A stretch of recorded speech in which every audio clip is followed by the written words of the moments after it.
Bismillahirrahmanirrahim.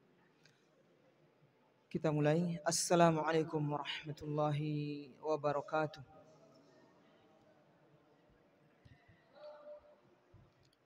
Innal hamdalillah nahmaduhu wa nasta'inuhu wa nastaghfiruh wa na'udzu billahi min shururi anfusina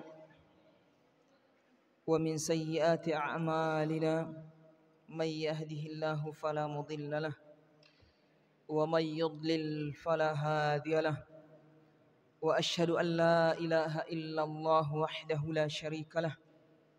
Wa asyhadu anna Muhammadan abduhu wa rasuluhu la nabiyya ba'dah. Subhanaka la ilma lana illa ma 'allamtana innaka antal alimul hakim. Allahumma 'allimna ma yanfa'una wanfa'na bima 'allamtana wa zidna 'ilman nafi'an wa 'amalan salihan ya rabbal alamin. Taib ya ikhwah dan akhwat semua, a'azzani Allah wa iyyakum. Yang pertama, mari kita bersyukur kepada Allah Subhanahu wa taala atas seluruh limpahan karunia, nikmat lahir maupun batin. Dan khususnya nikmat masih istiqomah melaksanakan perintahnya dan menjauhi larangannya. Termasuk yang lebih khusus lagi istiqomah mendatangi majelis ilmu. Kenapa saya khususkan istiqomah mendatangi majelis ilmu? Karena ini adalah merupakan tanda bahwasanya seorang hamba itu diberikan kebaikan oleh Allah Subhanahu wa taala, diinginkan kebaikan. Allah Subhanahu wa taala, Rasulullah sallallahu alaihi wasallam mengatakan dalam hadisnya yang mulia, man yuridillahu bihi khairan yufaqihu fid din. Siapa saja yang Allah kehendaki, Allah inginkan kebaikan baginya, Allah akan membuat dia faqih dalam agamanya. Ulama mengatakan termasuk makna faqih di sini yaitu menempuh sarana atau sebab yang dengannya dia bisa faqih, yaitu belajar. Jadi orang yang menempuh jalan untuk belajar, menempuh sebab untuk belajar, bagaimana dia bisa paham ilmu, termasuk mendatangi majelis ilmu, termasuk ke dalam hadis yang disebutkan oleh Rasulullah SAW tadi, yaitu bahwasanya orang tersebut diinginkan kebaikan pada dirinya. Sebagian ulama memahami berarti pemahaman kebalikannya, kalau seorang hamba itu tidak Allah inginkan kebaikan, Allah tidak permudah dia belajar. Allah tidak jadikan dia faqih dalam agama dan tidak permudah dia menuntut ilmu. Tanda bahwasanya Allah tidak inginkan kebaikan. Ustaz, seberapa hebat atau manfaat ilmu itu Ustaz, sehingga bisa sebagai tanda bahwasanya Allah menginginkan kebaikan? Ikhwan, azani Allah wa iyyakum. Manfaat dari ilmu itu yang paling besar adalah menghilangkan keraguan. Sebagaimana yang disebutkan oleh Asy-Syaikh Abdurrahman bin Nasir As-Sa'di dalam kaidah beliau. Jadi ilmu itu, ilmu yang bermanfaat adalah ilmu yang bisa menghilangkan keraguan. Artinya bisa membuat kita yakin dan bertambah yakin. Dan juga bisa membuat kita menjauhkan dosa dan maksiat, kesyirikan, bid'ah dan seterusnya. Ini manfaat besar dari ilmu. Apa yang pertama ya ikhwan? Menghilangkan apa? Keraguan. Betapa banyak orang yang terjerembab di dalam jurang keraguan karena jahil, tidak belajar. Tidak belajar sedikitnya ilmu tentang siapa Allah, sedikitnya ilmu tentang hari akhirat, sedikitnya ilmu tentang Islam itu seperti apa, tentang makna la ilaha illallah, tentang pembatal keislaman, tentang kaidah-kaidah yang penting dalam Islam. Akhirnya dia masuk ke dalam wilayah yang namanya keraguan. Dan ini tidak sedikit ya ikhwan. Maka untuk menghilangkan keraguan ini dengan belajar akan tertepis, hilang keraguan sedikit demi sedikit. Banyak sekali orang yang ragu. Kalau sudah ragu berarti dia ada di wilayah kufur. Ragu ini hari kiamat betul-betul ada atau tidak ada. Ada orang seperti ini. Sholat pakai songkok naik haji. Dan sempat bertemu sama saya juga. Muslim. Sempat saya tanya, agama di agama yang benar apa? Bagi saya agama itu semua sama. Islam, Mbak, Islam. Orang seperti ini ragu dengan kebenaran Islam. Atau ragu dengan kesesatan agama lain, kebatilan agama lain. Juga ragu namanya. Kenapa penyebabnya? Karena jahil, tidak mau belajar.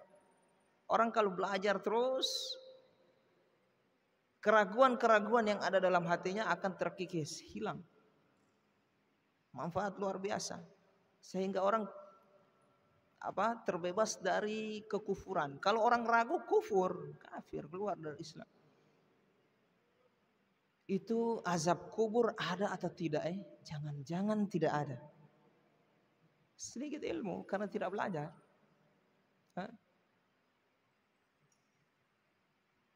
Agama lain itu jangan-jangan yang benar ini Kristen. Islam ini ya bisa jadi karena saya cuma hidup di Islam, orang tua saya Islam, bisa jadi yang benar itu Kristen. Atau bisa jadi Hindu. Ini bukan contoh yang cuma khayalan, asli. Banyak yang seperti ini.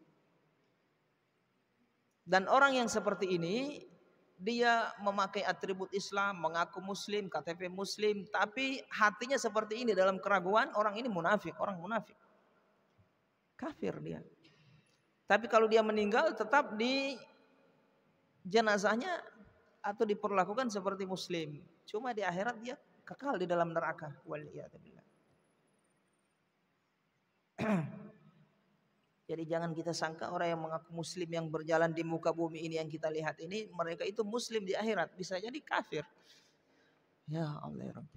Nah ini artinya saya gambarkan kepada kalian, manfaat dari ilmu yang kita pelajari selama ini akan mengikis keraguan yang ada dalam hati, sebagaimana yang ditegaskan oleh Syekh Abdurrahman bin Nasir As-Sa'di. Belajar dia tentang iman, iman kepada Allah seperti apa, dia pelajari dalilnya, dia pelajari hikmahnya, belajar tentang hari akhirat, belajar tentang para nabi dan rasul, sifat-sifat mereka, belajar tentang kejadian hari kiamat, dalil-dalilnya, belajar tentang apalagi tadi takdir, rukun iman yang 6 itu, kemudian belajar yang lain, terus semakin belajar semakin bertambah keyakinan. Ya ikhwan, keyakinan itu bertingkat-tingkat. Kalau di bawah yakin namanya ragu, kufur, kafir. Jadi keyakinan itu bertingkat-tingkat. Ada orang keyakinannya atau imannya, saya ingat apa perbedaan tentang iman dengan yakin. Apa perbedaan iman dengan yakin? Abdullah. Apa perbedaan iman dengan yakin?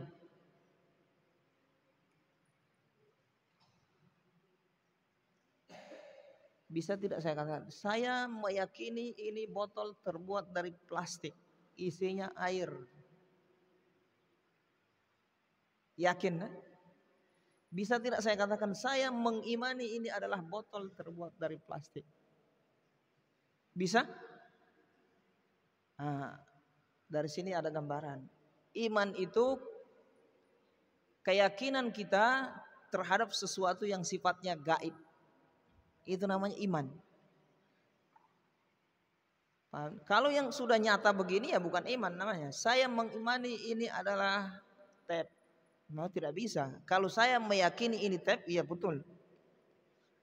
Jadi yakin lebih luas daripada iman. Iman dia khusus pada perkara yang sifatnya gaib. Saya mengimani ada surga neraka, ya betul. Karena surga neraka perkara gaib. Saya mengimani Allah, iya, karena Allah gaib. Tidak bisa terlihat. Tapi kalau saya mengimani masjid ini terbuat dari semen, bukan iman namanya itu. Namanya ya yakin. Tapi yakin masuk makna iman.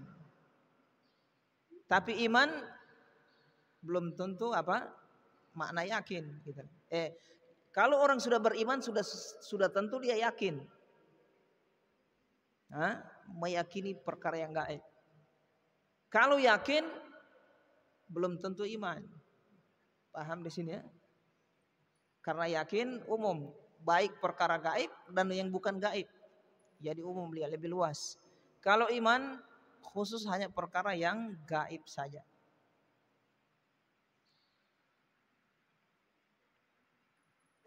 Nah, dalam pembahasan iman ini, orang yang meyakini perkara gaib ini bertingkat-tingkat orang. Ada yang imannya sangat-sangat masih di bawah taraf kemiskinan bahasa kita ini. Tapi dia masih beriman, tidak bisa dikatakan kafir, dia masih beriman kepada Allah, cuma lemah sekali. Artinya apa? Ketika ada syubhat masuk, sudah kelapak-kelapak langsung ragu dia. Dan ini iman seperti ini yang menimpa orang-orang jahil yang tidak belajar. Ada syubhat masuk, mana bukti kalau Allah itu ada? Mikir dia semalam suntuk mikir, akhirnya ragu. Iya, Allah itu kayaknya tidak ada. Padahal sebelumnya dia yakin. Berarti imannya ini iman apa? Iman yang masih sangat lemah. Khawatir kita kalau lemah seperti ini ada syubhat, kena selesai. Nah, ini yang kita khawatirkan. Makanya kita bentengi keimanan kita yang lemah ini dengan ilmu. Karena dengan ilmu belajar terus akan menambah keyakinan. Kalau yakin bertambah kuat, masuk syubhat kita bisa tepis, bantah. Yakin ada Allah, yakin saya. Apa buktinya? Siapa pencipta alam semesta ini? Lihat itu rumah, ada orang rumah langsung tling jadi tidak ada. Berarti ente yakin yang rumah itu ada yang bikin? Ada. Tidak mungkin alam semesta ini muncul sendiri tidak ada yang bikin. Paham ini? Masa itu langit menjulang tinggi tidak ada tiang, awan kesana kemari, kemudian tidak ada yang mencipta, tidak ada yang mengatur, tidak mungkin. Coba buktikan dengan penglihatan, ada tidak bisa dilihat? Allah itu ada, ada. Sesuatu yang ada bisa dilihat, bisa dirasa, bisa didengar, bisa dicicipi. Ini orang filsafat.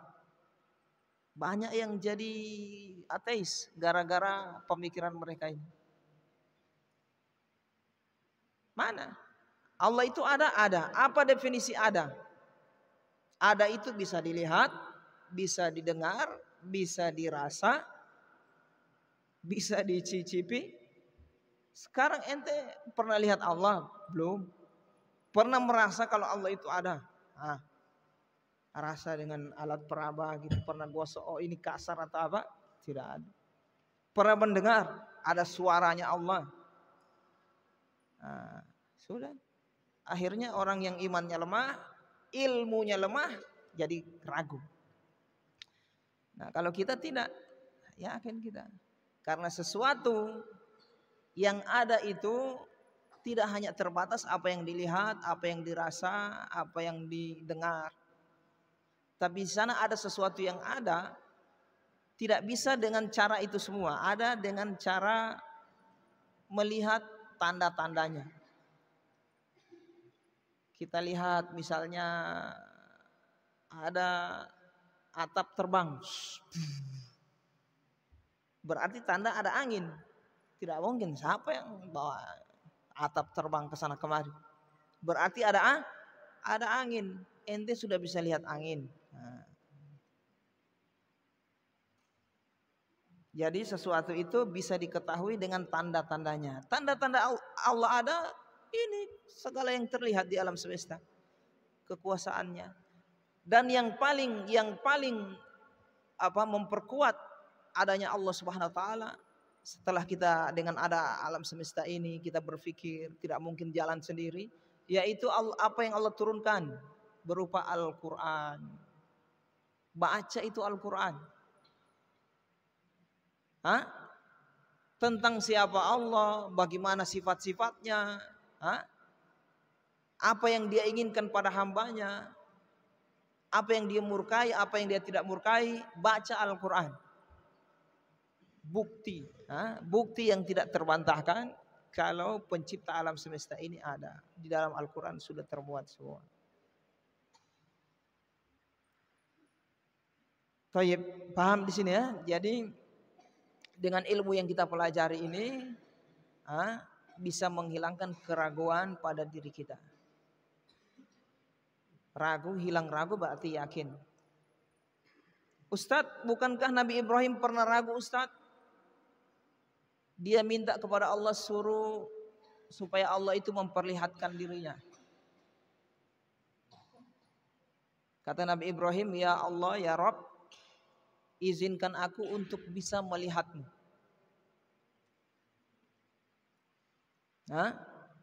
Kemudian kata Allah, awalam tu'min, apakah engkau tidak beriman wahai Ibrahim? La, kata Nabi Ibrahim, walakin liyatma'inna qalbi. Tapi yang saya inginkan adalah supaya hati saya itu bertambah tenang. Dalam ayat yang mulia ini kata para ulama, Nabi Ibrahim tidak ragu. Beliau sudah yakin dengan keberadaan Allah Subhanahu wa taala. Namun beliau ingin derajat yang lebih tinggi dari itu, namanya itmi'nanul qalbi namanya. Tenang hati. Jadi ada derajat yang lebih tinggi dari iman, dari sekedar iman, sekedar yakin, namanya tuma'ninatul qalb. Hati itu sudah tenang. Nah, ini yang diminta oleh Nabi Ibrahim. Nabi Ibrahim sudah yakin siapa Allah, ada Allah.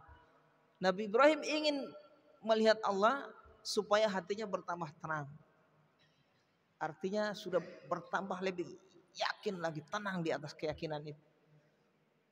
Jadi bukan ragu beliau alaihi salam.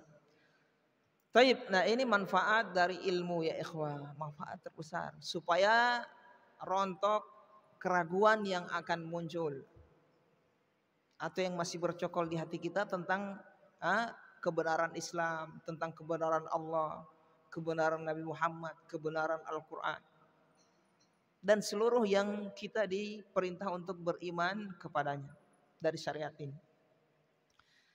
Taib, juga manfaat yang berikutnya dari ilmu yang kita pelajari adalah mensucikan kita dari kotoran-kotoran hati, sehingga tidak senang berbuat maksiat. Bukan berarti orang yang berilmu itu, orang bertakwa tidak terjerumus ke maksiat, ke dosa, tidak. Tapi adalah orang yang kalau terjerumus dia segera kembali, tidak berlama-lama, dan berusaha memperbaharui imannya, memperbaharui hatinya. Apa yang kurang dia perbaharui, dia benahi dirinya. Terus bertobat kepada Allah, istighfar, memperbaiki dirinya sampai meninggal. Ini yang namanya apa? Manfaat dari ilmu yang kita pelajari. menghilangkan keraguan, artinya menambah keimanan, keyakinan. Yang kedua apa? Membuat kita jauh dari dosa. Kalau terjerumus segera kembali. Orang berilmu begitu. Kalau dia terjerumus pada kesalahan, dia tidak terus di situ, dia segera kembali. Bukan berarti dia tidak terjerumus pada kesalahan, dia segera kembali.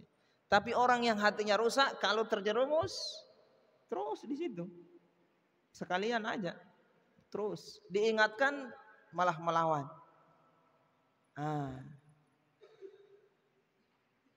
Taib. Ini orang yang hatinya rusak.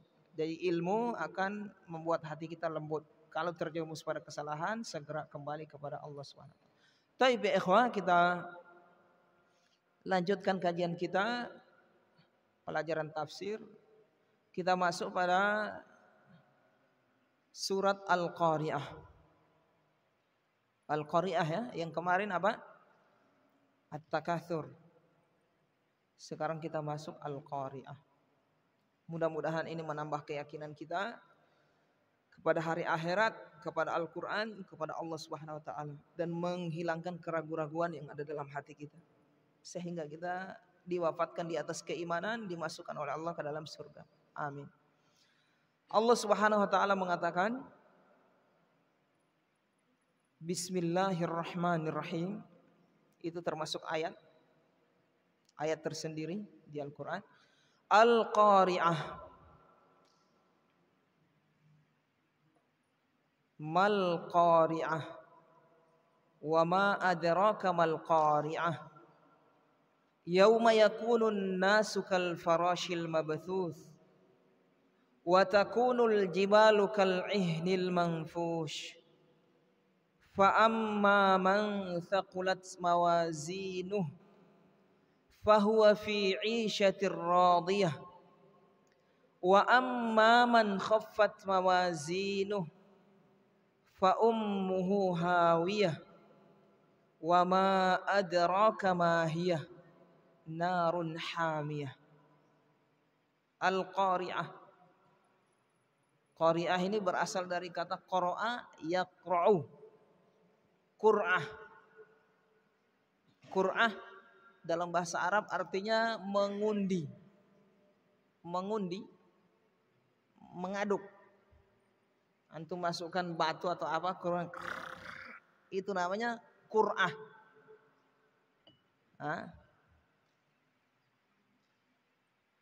Masukkan batu di wadah, kemudian antum goyang-goyang, krek bunyi kan, itu namanya Qur'ah namanya. Dan Qari'ah ini termasuk salah satu nama hari kiamat. Jadi hari kiamat itu banyak namanya. Nama ini Allah beri untuk nama hari kiamat karena menunjukkan kejadian yang mengerikan pada hari itu. Al-Qari'ah.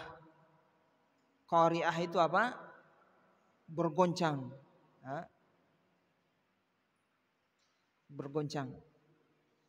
Sudah kita pernah rasakan apa ini? Gempa bumi, goncangan. Itu cuma goncangan kecil.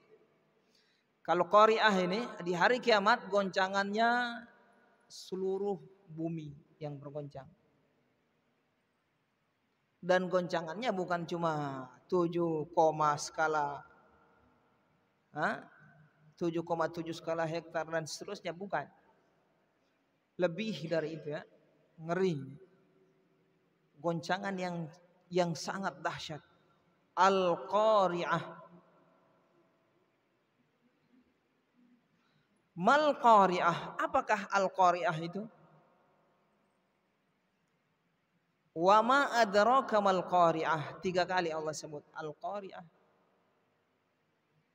Mal Qari'ah. Apakah Al-Qari'ah itu? Wa ma adraka mal Qari'ah. Tahukah kalian apa Al-Qari'ah itu? 3 kali. Pertanyaan yang membuat orang itu yang mendengar, yang ditanyakan itu apa? Pengen tahu apa ini sebenarnya, apa makna dari Al-Qari'ah. Kayak kita ingin memberitahukan sesuatu kepada orang lain, kita ulang-ulang. Kejadian di sana itu. Tahu tidak di sana itu ada seperti ini? Tahu? Itu. Kayak kita ingin mempertegas, ingin membuat orang lain semangat mendengarkan apa yang kita sampaikan. Dan dia persiapan, ngeri ini. Al-Qari'ah. Mal Qari'ah. Wa ma adraka mal Qari'ah. Jadi Al-Qari'ah ini apa artinya tadi? Nama hari kiamat. Al-Qari'ah hari kiamat. Tapi Al-Qari'ah artinya secara harfiah maknanya bahasa Arab artinya kegoncangan, bergoncang.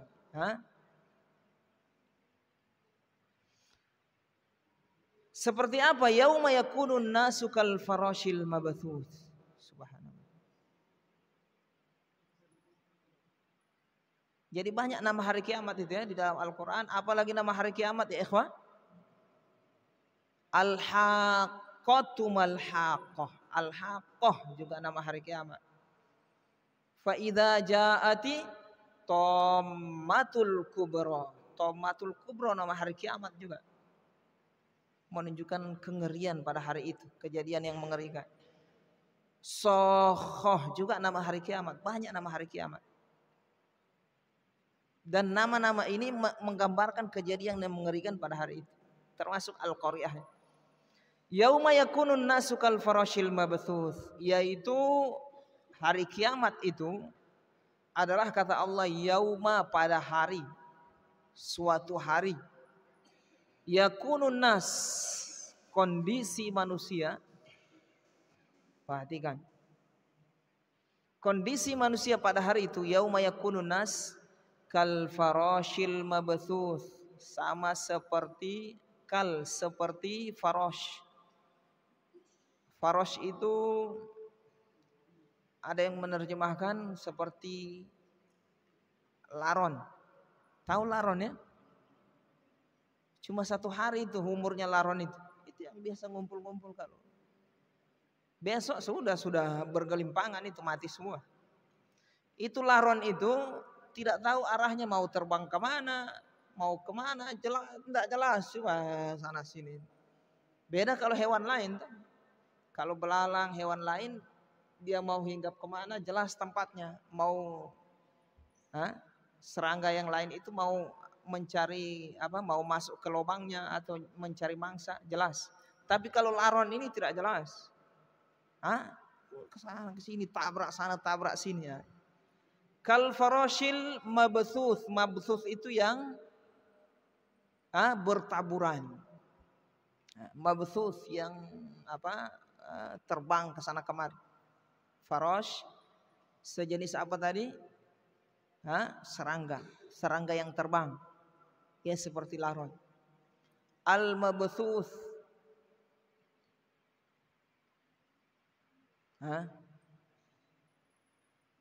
Ngeri sekali. Manusia saat itu seperti itu, laron itu yang terbang. Tidak tahu lagi. Sampai di ayat yang lain, wa taron nasa sukara wa ma hum bisukara. Engkau melihat manusia sukara, mabok. Mabok tidak jelas ke sana ke sini pada hari kiamat itu. Wa ma hum bisukara, tapi mereka itu tidak mabok. Walakinna adzaballahi syadid, tapi pada saat itu mereka menyaksikan kengerian azab Allah yang sangat pedih, mengerikan. Tidak usah hari kiamat, gempa bumi saja orang sudah tidak tahu, biar dia telanjang ke mana dia tidak tahu lagi itu dirinya, sudah takut pucat. Apalagi ini yang hari kiamat ini, ya Allah, ngeri. Manusia itu seperti laron, terbang, tidak jelas arahnya kemana, tabrak sana, tabrak sini, apa jelas. Dan yang melahirkan, yang hamil langsung miskram, keguguran, lahir saat itu. Jadi mengerikan saat itu, menakutkan. Perhatikan. Wa takunul jibalu kal ihnil manfush, dan kondisi al-jibal, gunung-gunung Jibal jamak dari jabal. Jibal pegunungan, gunung-gunung. Kal ihnil manfush, seperti ihin. Ihin itu anai-anai. Ada kayak kapas, benda-benda ringan dikasih terbang, terbang sana sini, kayak kapas. Ini kondisi di hari kiamat ini. Gunung yang antum lihat menjulang kuat itu, di hari kiamat seperti kapas terbang, tercabut baru terbang ke sana kemari sudah. Kal'ihin al-manfush, yang terbang ke sana ke sini. Subhanallah. Dan jibal fungsi dari gunung ini adalah sebagai pasak bagi bumi, supaya bumi itu tidak goncang. Pada saat itu hari kiamat gunung sudah terlepas. Jadi bumi sudah goncang. Ya Allah. Jadi mengerikan ini, Al-Qari'ah.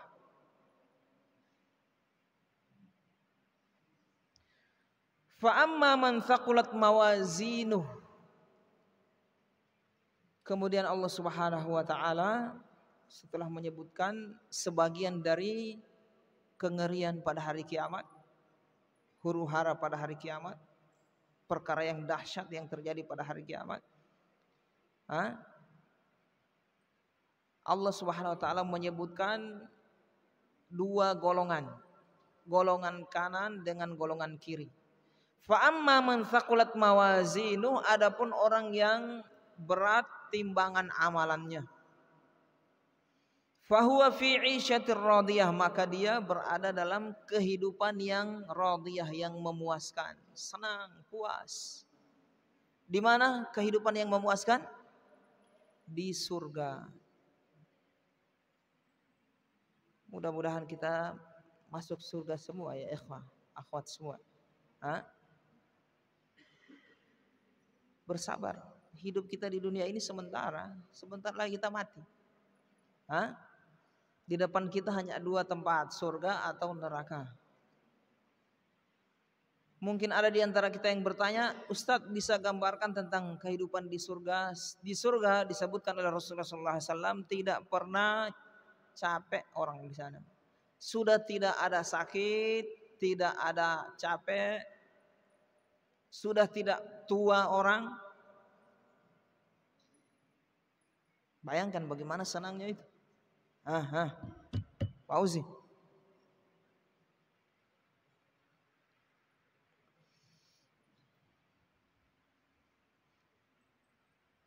Fahuwa fi 'isyatir radiyah, dia berada dalam kehidupan yang radiyah, memuaskan, puas. Di dunia ini tidak ada orang puas. Tidak ada orang puas, tidak pernah orang puas di dunia ini.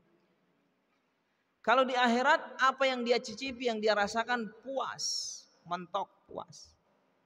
Dia mau makan puas, mau melihat yang indah pemandangan puas, melihat istrinya bidadari puas. Karena semua indah. Dan dia juga diciptakan di surga dengan kondisi tubuh yang sempurna. Bukan begini kita masuk surga. Perhatikan.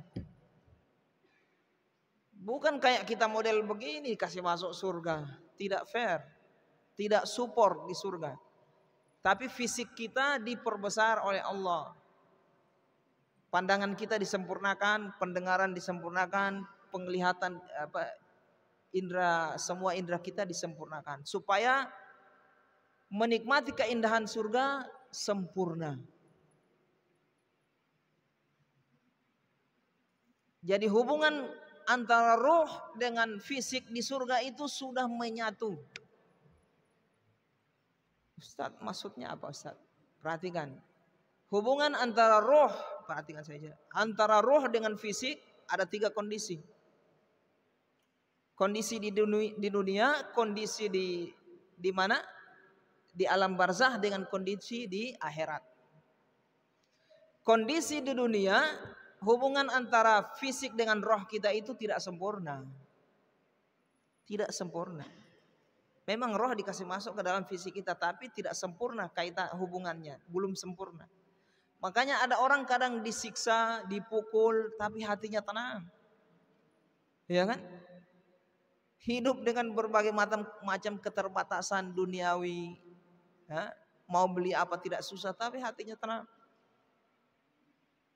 Menunjukkan kalau fisik kita selama hidup kita di dunia, hubungan fisik dengan roh itu belum sempurna.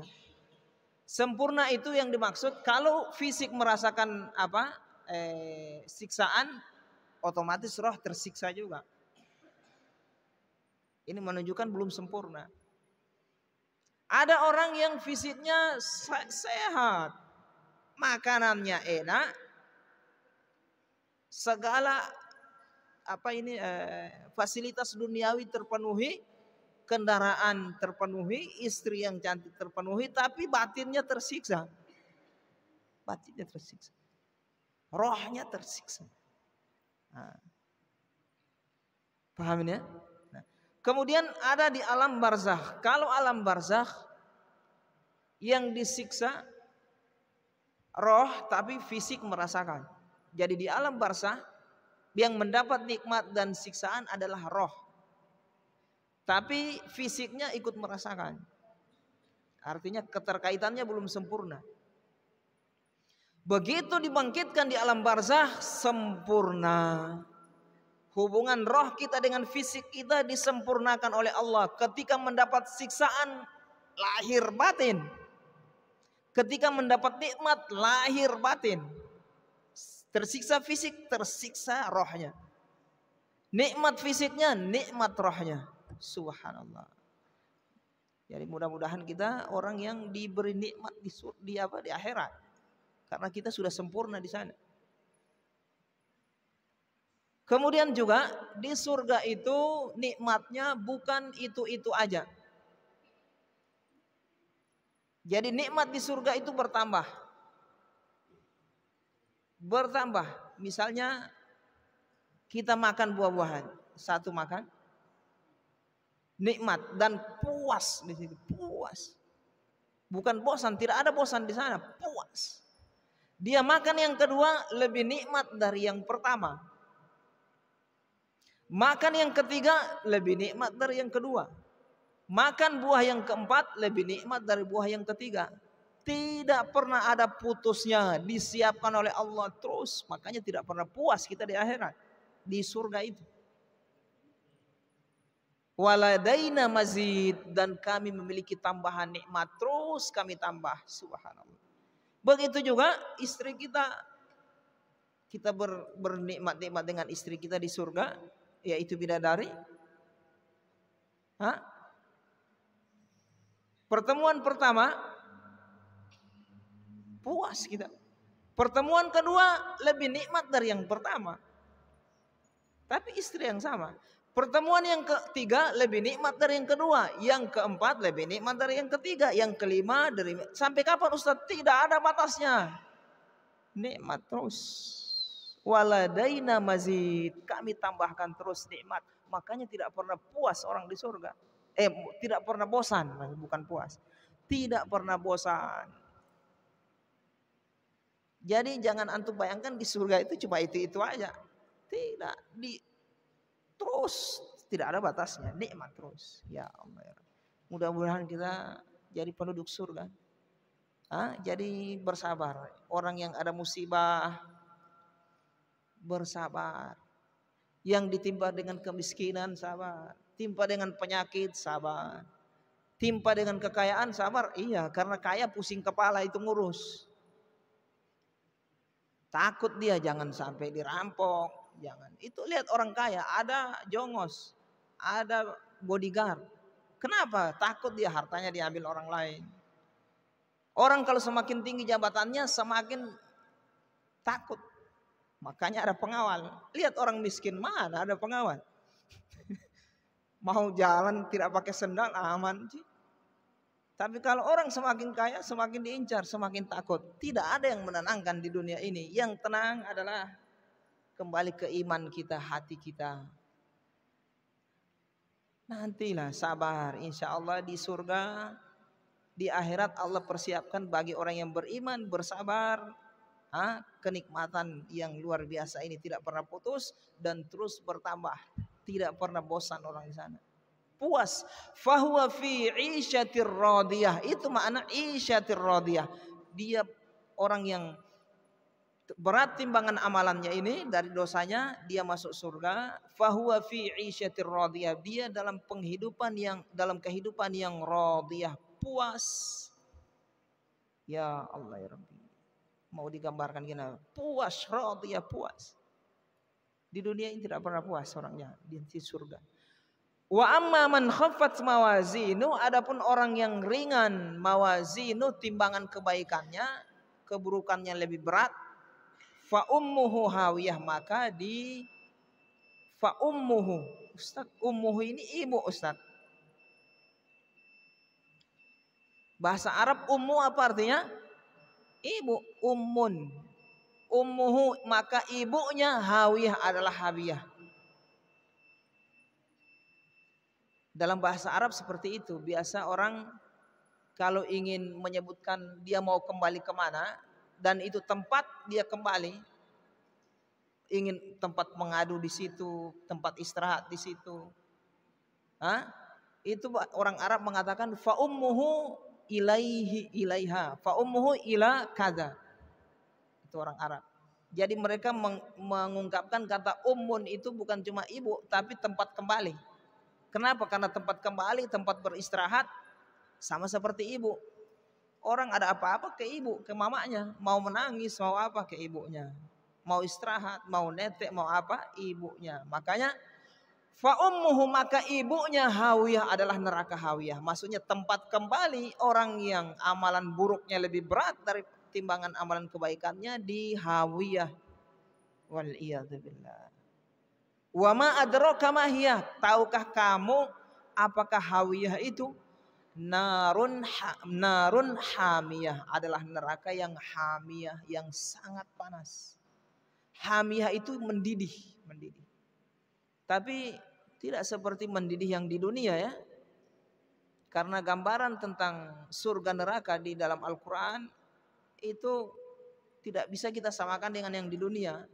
Itu cuma namanya saja sama, hakikatnya beda.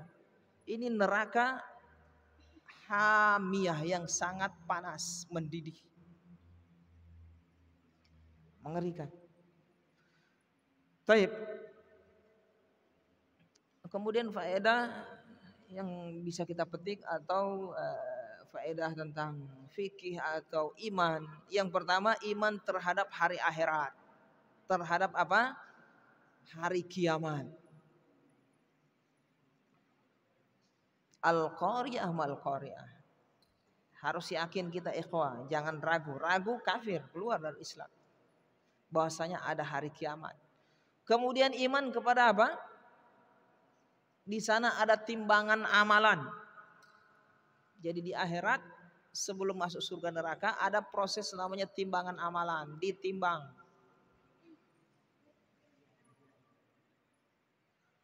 Ada penimbangan amalan. Kemudian juga iman kepada surga dan neraka. Di sana ada surga, balasan bagi orang yang amalannya lebih berat. Kemudian di sana ada neraka, balasan bagi orang yang amalan buruknya lebih banyak, lebih berat. Baik ya ikhwah, kita cukupkan, mudah-mudahan apa yang kita sampaikan, kita dengar bisa menambah keyakinan kita, menghilangkan keraguan kita, bisa menjadi ilmu yang bermanfaat, dan mudah-mudahan Allah SWT mengampuni dosa-dosa kita, memperberat bobot timbangan amalan kita, dan menyembuhkan orang-orang yang tertimpa penyakit di antara kita, dan mengampuni kedua orang tua kita. Subhanakallahumma bihamdika asyhadu an la ilaha illa anta astaghfiruka wa atubu ilaik.